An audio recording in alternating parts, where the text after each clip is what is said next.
Bismillahirrahmanirrahim. Assalamualaikum warahmatullahi wabarakatuh.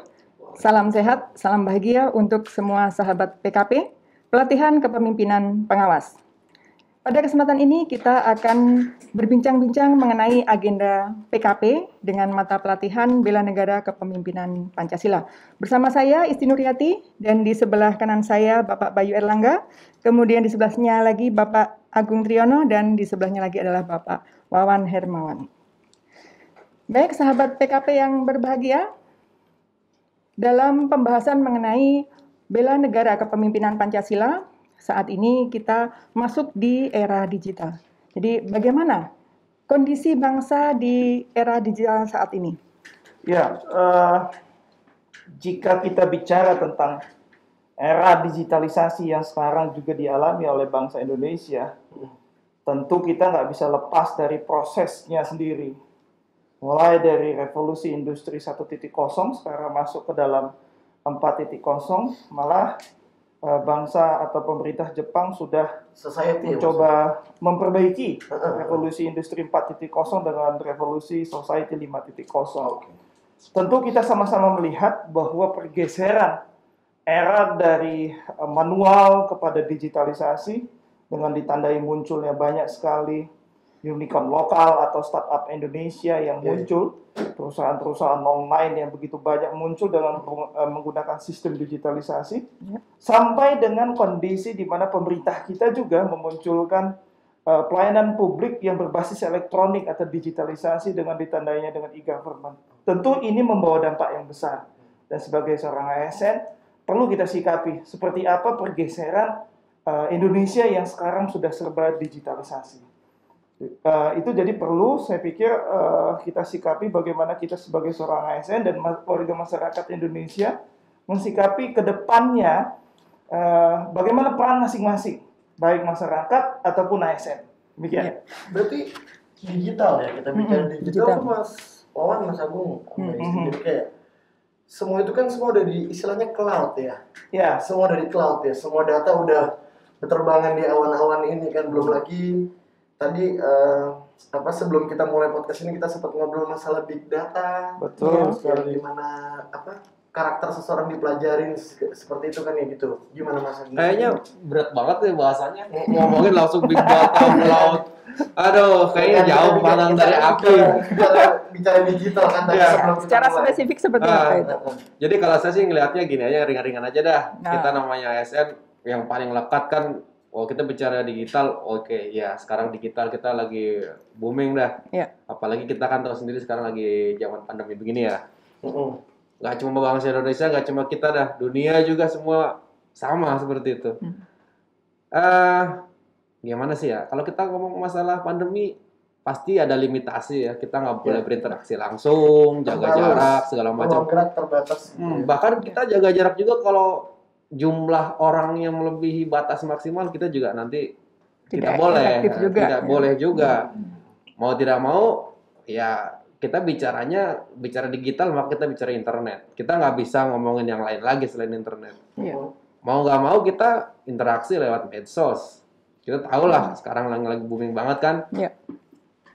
Facebook, Twitter, Instagram, banyak lagi lah platform-platform digital yang memang lagi tren, yang boleh dibilang kalau saya bilang lagi kebanjiran order. Saya bilang order apa? Pengguna, usernya luar biasa besar, dan ternyata di balik kesusahan itu selalu ada berkah. Ya, tapi saya suka nih Mas Agung nih. Tapi di luar itu ya kita juga memang sangat terbantu sekali di era seperti ini. Bahkan ternyata pengguna internet di masa pandemi ini memang signifikan sekali ngelonjaknya gitu ya. Untuk wilayah Asia malah Indonesia yang terbesar ya.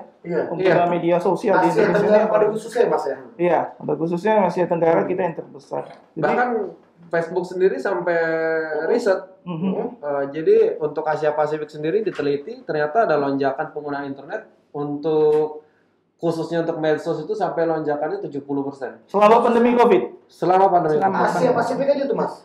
Asia Pasifik. Asia Pasifik. Kemudian 67% yang berkaitan dengan untuk pencarian informasi, kemudian ada juga berkaitan dengan penyiaran berita. 51%-nya digunakan untuk menonton film. Ya karena kita banyak di rumah ya selama pandemi ini untuk membatasi relasi, ya kita mungkin banyakin menonton film juga mau nggak mau gitu kan.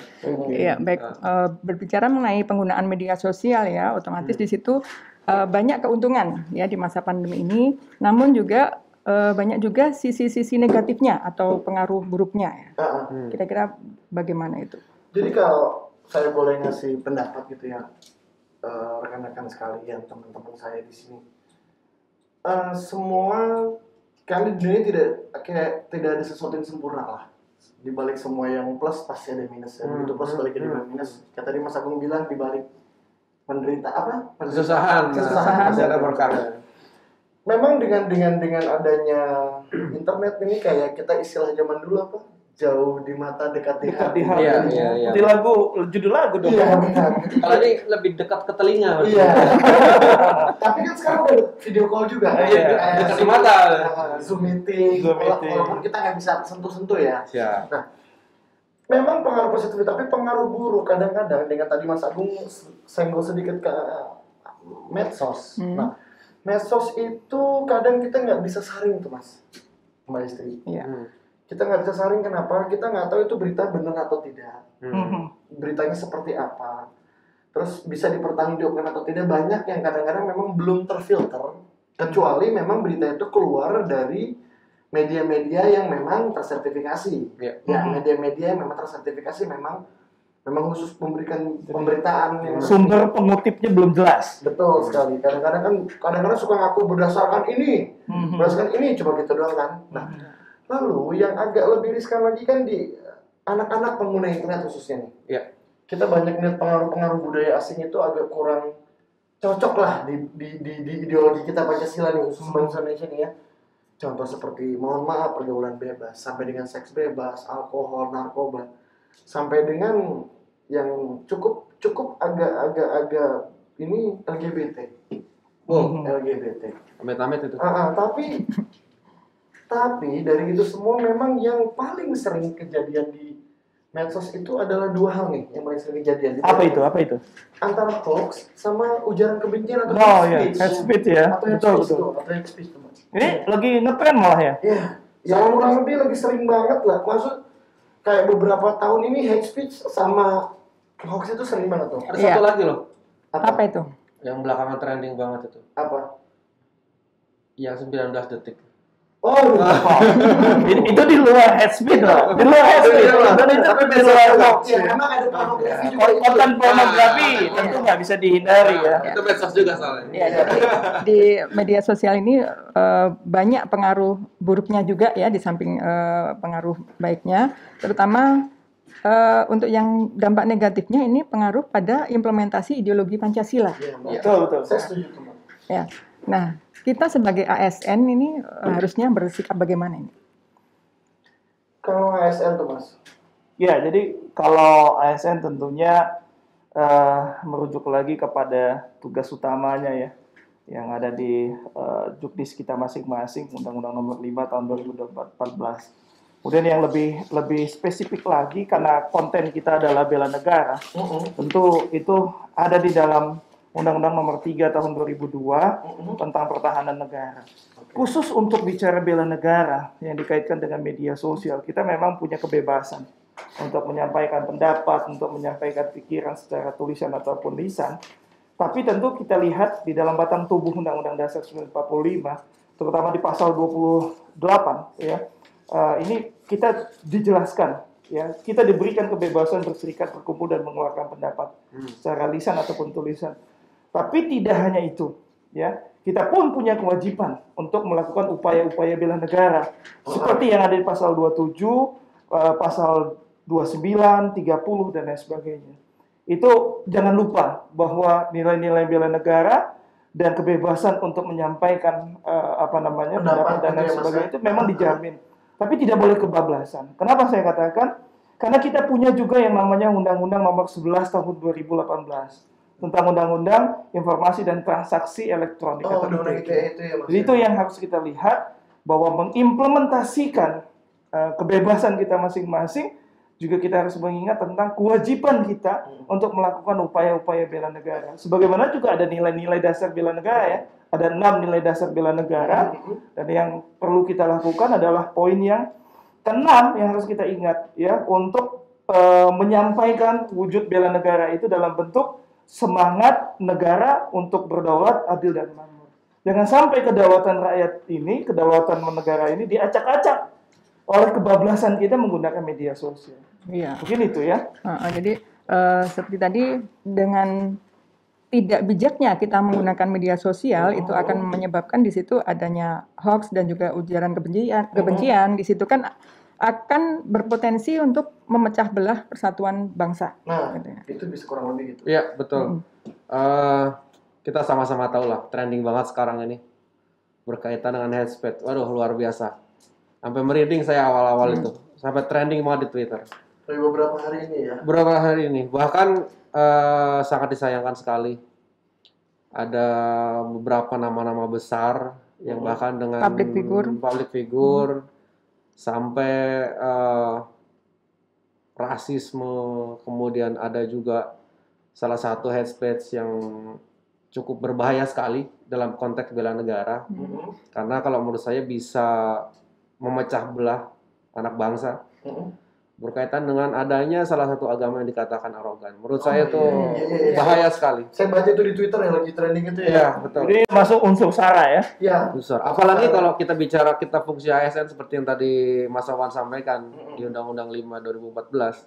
Apa aja itu Mas fungsi ASN itu? Kalau boleh kita tahu deh. Ya, kalau kita pelaksana kebijakan publik ya. Kemudian pelayan publik, kemudian yang terakhir juga perekat pemersatu bangsa ya. Itu menurut saya yang utama itu. Nah, pemersatu bangsa. Nah, kita ini kan sekarang pertanyaannya adalah kita sebagai seorang ASN ini dengan adanya hate speech seperti ini yang berpotensi merusak persatuan kesatuan ya. Kita mari pikir bareng-bareng nih. Iya. Apa mesti kita lakukan? Iya. Tapi kalau masalah hate speech, mohon maaf ya Mas. Saya tambahin sedikit aja masalah hate speech tadi Mas Wawan juga singgung sedikit Undang-Undang 11 2008 ITE ya. 2018. 2008 Pak. Oh iya, oke. Bapak terus semangat. Iya, lupa saya. Ini kita maklum ya, kita habis makan siang jadi terlalu semangat. Jadi kalau nggak salah di pasal 28 ayat 1 dan 28 ayat 2-nya itu dijelaskan kalau kalau nggak salah di 28 ayat 1 itu kok saya boleh nyontek tadi, setiap orang yang dengan sengaja tanpa hak menyebarkan berita bohong dan menyesatkan dan mengakibatkan kerugian konsumen dalam transaksi elektronik dapat diancam pidana, itu ayat 1-nya. Nah, kalau di ayat 2-nya, kalau setiap orang dengan sengaja tanpa hak menyebarkan informasi ditujukan untuk menimbulkan rasa kebencian. Nah, itu sejalan dengan pengertian bela negara sendiri dong ya. Iya, Karena setiap orang Indonesia atau warga negara Indonesia itu dengan sikap dan perilakunya untuk mempertahankan eksistensi NKRI dalam upaya menghadapi berbagai macam ancaman, tantangan, hambatan dan gangguan. Berarti itu upaya untuk mengatasi upaya-upaya ancaman dan gangguan untuk negara dong ya. Bahkan mungkin bukan dari luar, malah dari dalam. Benar dari dalam, iya dari dalam.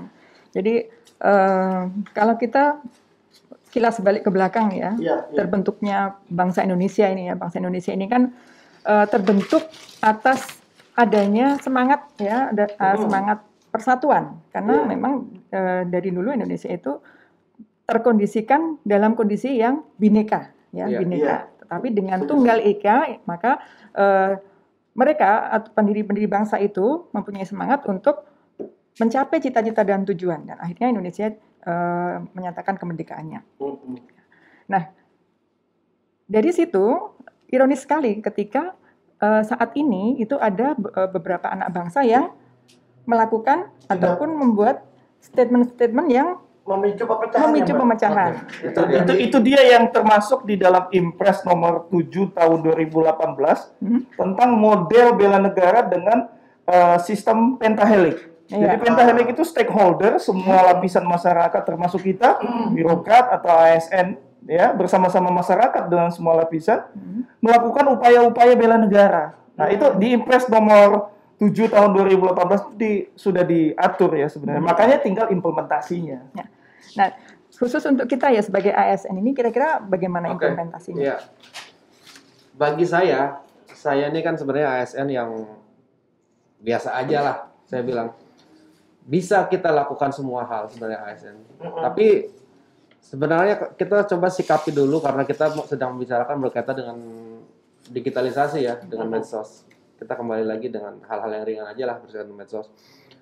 Saya ngelihat fenomena medsos ini kan ibarat pisau bermata dua. Saya bilang. Kenapa saya bilang pisau bermata dua? Kita bisa saja mengambil benefit dari medsos itu sendiri. Ya. Itu sangat akan banyak manfaat bagi kita. Tapi sekaligus juga bisa membawa dampak yang buruk. Seperti yang tadi disampaikan, banyak hate speech segala macam itu saya pikir itu kontraproduktif. Tapi kita bisa membuatnya jadi produktif. Dengan catatan kita bisa menyikapinya dengan kebijakan dari kita sendiri. Kita harus lebih bijak, lebih wise. Jangan sampai kita melakukan hal-hal yang sebenarnya kita tahu itu akan berpotensi membahayakan kita, lebih parahnya lagi kepada orang lain, lebih jeleknya lagi akan merusak moral anak bangsa, bahkan memecah belah persatuan. Kira-kira kalau nyebarin hoax kayak gitu atau ujaran kebencian tuh berapa tahun sih hukumannya? Atau dendanya berapa tahun? Wadah. Apakah kalau seperti yang saya tahu ya, saya memang belum baca secara detail. Di Undang-Undang ITE itu dinyatakan sekitar 6 bulan ya, atau denda 1 miliar. Kira-kira itu hukumannya sebegitu lama, udah menimbulkan efek jerah belum buat ASN-ASN yang masih punya hobi, ya bukan punya hobi ya, punya kebiasaan berikut serta atau menyumbang konten-konten sebaran-sebaran kebencian ataupun justru menimbulkan sebuah hoax ya lewat media sosialnya yang namanya WhatsApp paling banyak ya. Itu yang kita lihat. Apakah memang itu kira-kira udah bikin jerah belum? Atau harus ditambah tuh hukumannya menurut kita nih? Kalau pandangan saya kayak 6 tahun dan 1 miliar itu pandangan saya pribadi ya Mas. Iya. Cukup membuat jerah sih. Karena seorang ASN gitu ya, seorang ASN dihukum 6 tahun penjara jelas Dipecat ya pasti ya? Pasti Karena lebih dari 4 tahun ya? lebih dari 4 tahun. Kalau saya ngeliatnya dari sisi yang lain, Lalu 1 miliar gitu, ASN mana yang mampu? Kecuali dikredit dulu. kalau saya lebih ngeliat dari sisi yang lain, dalam artian dalam konteks bela negara begini. Oke lah kita bicara mengenai efek jerah dan sebagainya. Iya. Tapi kenapa kita tidak mencoba membangun pemikiran yang konstruktif dalam artian begini? Oke, kita bisa menegakkan misalkan memberikan punishment sekian. Tapi apakah itu tidak akan membuat suatu pekerjaan yang sangat melelahkan? Walaupun pada saat ini memang sudah diaplikasikan bagaimana nantinya akan ada polisi cyber. Tetapi bukankah itu sebuah pekerjaan yang sangat besar untuk memeriksa konten seluruh ASN yang ada? Jadi lebih baik mencegah nih ya, Lebih daripada bagus mengobati. Ya. Soalnya gini juga Mas Wan, Mas Agung, Mbak Istri. Iya. Kadang banyak teman-teman ASN tuh yang lupa. Jadi mereka pada saat sudah selesai jam kerja, kita contoh lah jam 8, kita bekerja jam 8 sampai jam 4:30 sore. Gitu. Iya. Nah, Lama sekali ya itu jam kerjanya Pak Bayu. Saya pikir 15.30 Pak jam kerja kita. itu jam kerja bulan puasa. Pak. Oh, belum puasa. Iya, iya. Selama pandemi. Oke. Dan pandemi. Selama pandemi. Oh, sip 1. Sip Sip satu. 1, sip Nah, 2. itu kadang-kadang mereka lupa pada saat sudah selesai jam kerja, mereka sudah lepas bajunya, mereka Menganggap bukan lagi ASN. bukan lagi ASN. Nah, Mereka ini lupa kalau- bahaya sekali. Kalau sebenarnya mereka itu adalah profesinya sebagai seorang ASN yang melekat seumur hidup. Apalagi banyak WFH ya, banyak ngoprek medsos ya Pak ya. Iya, banyak yang Dilupa ya Pak ya kalau selama ini tiba-tiba PNS. ngeliat ini apa nih? Oh. Dan dia lupa di Yang PNS. orang-orang nggak disadari itu sebagai ASN kadang mereka tuh secara tidak langsung adalah sebagai influencer. Nah, Pendukung ya.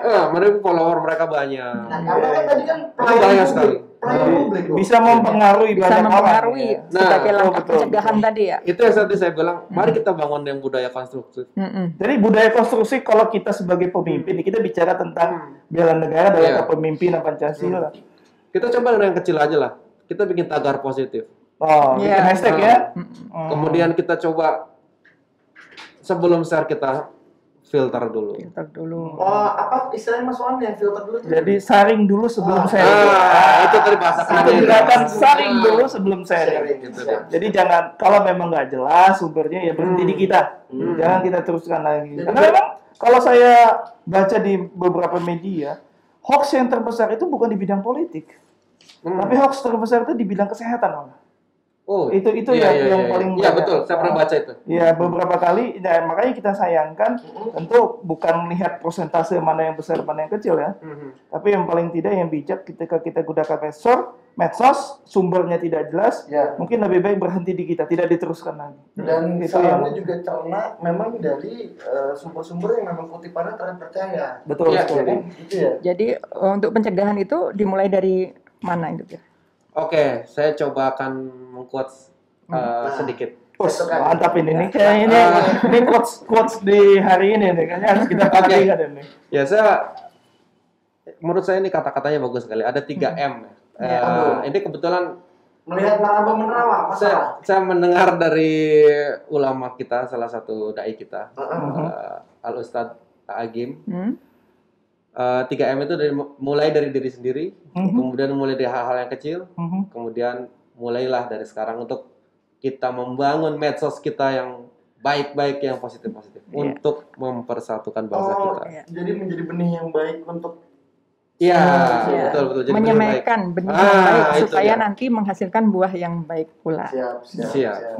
Oke, jadi dari obrolan kita ini mungkin kalau kita simpulkan dalam satu kesimpulan singkat bahwa terkait bela negara kepemimpinan tentu berkaitan dengan bela negara kepemimpinan Pancasila, kita bisa melihat bahwa pentingnya tindakan untuk menyaring setiap apa yang kita sebar di dalam media sosial kita, tentu dengan kondisi yang bijak. Kita bisa bersikapi media sosial itu sebagai unsur perekat dan pemersatu bangsa. Upayakan sebagai ASN kita kedepankan hal itu. Kemudian yang kita lakukan juga adalah bagaimana media sosial yang kita gunakan ini bisa mempermudah memberikan satu pemahaman, pelayanan, dan menyebarkan kebijakan-kebijakan yang sifatnya sosial untuk kepada masyarakat dengan sumber-sumber yang jelas dan tepat. Nah, itu yang bisa kita gunakan media sosial yang baik, sehingga apa yang menjadi tujuan bangsa kita dalam cita-cita dan tujuan negara yang ada di dalam pembukaan Undang-Undang Dasar 1945 itu bisa tercapai. Mungkin itu yang bisa kita upayakan.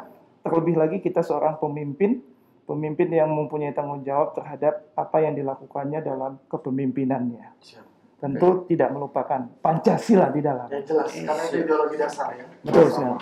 Ya, mudah-mudahan nanti dengan kita memulai dari diri kita sendiri, dari hal yang kecil, kemudian mulai saat ini kita menanamkan benih-benih bela negara tadi, ya, bela negara sehingga bangsa kita menjadi bangsa yang utuh, ya, kemudian nanti segera mencapai cita-cita dan tujuan bangsa. Baik, demikian sahabat PKP yang berbahagia. Saya Isti Nuryati. Saya Bayu Erlangga. Saya Agung Triyono. Saya Wawan Hermawan. Salam sehat. Merdeka! Assalamualaikum warahmatullahi wabarakatuh. Waalaikumsalam.